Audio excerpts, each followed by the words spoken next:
Okay जी, अब start करते हैं कि व्हाट इज़ केराटिटिस। अब हम लोग इन्फ्लेमेशन ऑफ द कॉर्निया को बोलते हैं केराटिटिस, ठीक है। उसके बाद हमारे पास है कि भाई अगर हमारे पास एक तो है इन्फ्लेमेशन हो गई तो हम लोग केराटिटिस बोलते हैं। अगर आपका अल्सर होता है तो फिर वो उसमें क्या होगा, इसमें क्या होता है कि एक लोकल डिफेक्ट या फिर हमारे पास कोई एक्सकेवेशन हो जाती है अगर सरफेस की, कॉर्नियल सरफेस की, तो फिर क्या होगा कि ये क्यों होती है, बिकॉज ऑफ द स्लगिंग ऑफ, मतलब हट जाना या फिर नेक्रोसिस हो जाती है, इन्फ्लेमेटरी नेक्रोसिस टिश्यूज़ की, तो उसकी वजह से अल्सर बनता है हमारे पास कॉर्निया में। उसके बाद है हाइपोपियन अल्सर।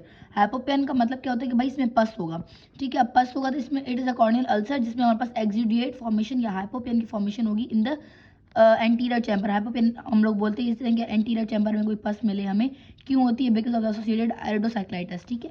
उसके बाद अब इसके कॉजेज क्या हो सकते हैं, दो कॉजेज है, माइक्रोबियल या नॉन माइक्रोबियल। माइक्रोबियल में कोई भी माइक्रोब हो सकता है, bacteria, virus, fungi, protozoa, chlamydia. Bacteria में कौन से हो सकते हैं, gram positive, gram negative. Virus में एचएसवी और हर्पेस वगैरह हो सकते हैं। फंजाई में एस्परजिलस और कैंडाइडा हो सकता है, और प्रोटोजोआ में अकेंथम अमोइबा हो सकता है, और क्लाइमेडिया हो सकता है, ठीक है। अब नॉन माइक्रोबियल में कौन कौन से हो सकते हैं, हाइपर सेंसिटिविटी रीजन हो सकता है, ऑटो इम्यून रीजन हो सकता है, न्यूरो पैरालाइटिक हमारे पास हो सकता है, या फिर न्यूरोट्रॉपिक हो सकता है, एक्सपोजर हो सकता है, न्यूट्रिशनल हो सकता है, टीयर फिल्म की एबनॉर्मलिटी हो सकती है, या फिर केमिकल बर्न्स, या फिर आईलेट की मसले, ठीक है। अब स्टार्ट करते हैं सबसे पहले यहाँ से कि भाई हाइपर सेंसिटिविटी में कौन सा टाइप 1 जैसे कैटरल का मार्जिनल अल्सर वगैरह हो गया, या फिर टाइप 4 में जैसे फाइलन सेंटिकुलर अल्सर हो गया, ठीक है। ये हम लोग आगे फर्दर डिस्कस करेंगे तो आपको पता चल जाएगा। ऑटो इम्यून में मोरन अल्सर होता है या फिर पेरिफेरल अल्सर्स होते हैं इन द कोलेजन डिजीज में, और न्यूरो पैरालाइटिक में 7 नर्व की पालसी, बिकॉज न्यूरो है मतलब कि कोई ना कोई नर्व का मसला है, ठीक है। और न्यूरोट्रॉपिक है मतलब न्यूरो पैरालाइटिक मतलब कोई ना कोई नर्व गई।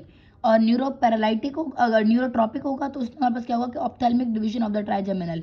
अगर पैरालाइटिक है तो 7th, और ट्रॉपिक है तो फिर 3rd, बिकॉज जो हमारे पास हमारी न्यूट्रिशन आती है आई को, वो हमारे पास मोस्टली हमारे ट्राइजेमिनल नर्व के ऑप्थेल्मिक डिवीजन से आती है, ठीक है।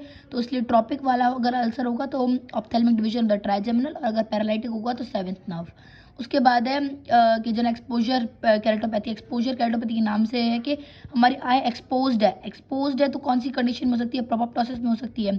उसके बाद है न्यूट्रिशनल। अब आई को न्यूट्रिशन के लिए हमारे पास vitamin A is mandatory. Vitamin A हमारे पास इतना ज़्यादा ज़रूरी होता है कि वो उसकी एपिथेलियम को मेंटेन करा हुआ होता है। अगर विटामिन ए की कमी हो जाए तो हमारे पास उसकी एपिथेलियम खराब हो जाती है, तो इसलिए विटामिन ए की डेफिशिएंसी या फिर प्रोटीन की डेफिशिएंसी, बिकॉज हमारी body is all consisted of proteins, ठीक है। उसके बाद है टेयर फिल्म अगर के मसले हो जाते हैं, जैसे कि कैरेटोकंजक्टाइवा साइका में कि भाई टेयर फिल्म सूख गई, पानी नहीं है आंखों में, तो उसकी वजह से क्या होगा, वो उसको प्रोटेक्ट कर रही होती है कॉर्निया को आगे से।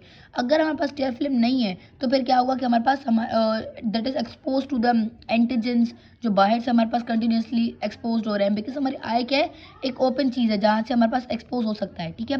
उसके बाद है कि केमिकल बर्न्स वगैरह, जैसे कि एसिड बर्न्स, अल्कली बर्न्स, और आईलेट की एब्नॉर्मलिटीज में जैसे ट्राइकियासिस या फिर एंट्रोपैन। मैंने आपको बताया था trichiasis is the misdirection of the eyelet के आईलेट्स जो होती हैं, ठीक है। उसमें क्या होता है कि आईलेट्स के जो हेयर्स होते हैं उसमें लैश फॉलिकल्स वो हमारे पास कंटिन्यूसली जो है ना उसको आई को चुभ रहे होते हैं, ठीक है। और एंट्रोपैन हमारे पास सीरो ट्राइकियासिस करवाते हैं, उसमें हमारे पास कंटिन्यूसली इरिटेशन हो रही होती है। अब इसमें फीचर्स क्या होते हैं, हमारे पास के सिम्टम्स में एक फॉरेन बॉडी की सेंसेशन हमारे पास कंटिन्यूसली आ रही होती है, और रेडनेस ऑफ द आई होती है, ठीक है। ये हम लोग को बनाया PPBLR, मतलब पेन होगा, फोटोफोबिया होगी, और ब्लर्ड विजन होगी हमारे पास, और L से लैक्रीमेशन होगी, R से रेडनेस, और फॉरेन बॉडी सेंसेशन होगी। अब ये तो हमारे पास जो है कि ये हमारे पास हम लोग जो है ना हमें पेशेंट बताता है। अब हम लोग खुद क्या देखेंगे, साइंस। अब हम बाहर से आना है।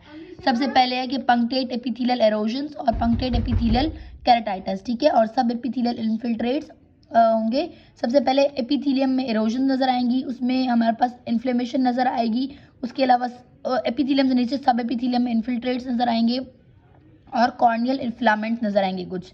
उसके बाद एपिथेलियम में हमारे पास एडिमा नज़र आएगी। उसके बाद है अल्सरेशन नज़र आएगी, कॉर्निया में वेस्कुलराइजेशन आएगी। अब हम लोगों ने पढ़ा था इसके स्ट्रक्चर में कि डेस्मेंट मेम्ब्रेन होती है, ठीक है। तो डेस्मेंट मेम्ब्रेन में फोल्ड्स नज़र आएंगे, ब्रेक्स नज़र आएंगे। क्या हुआ, अब इसमें हम लोगों ने देखा कि हमारे पास एपिथेलियम में क्या क्या देखा, एरोजन देखे, केराटिटिस देखा। सब एपिथेलियम में हम लोगों ने क्या देखा, इन्फिल्ट्रेट्स देखे, फिर फिलामेंट्स देखे, उसके बाद एडिमा देखी, उसके बाद कॉर्निया में अल्सरेशन और वेस्कुलराइजेशन देखी, देन फिर डेस्मेंट मेम्ब्रेन में आए तो फोल्ड्स देखे, ब्रेक्स देखे, और डेस्मेंटोसील देखा।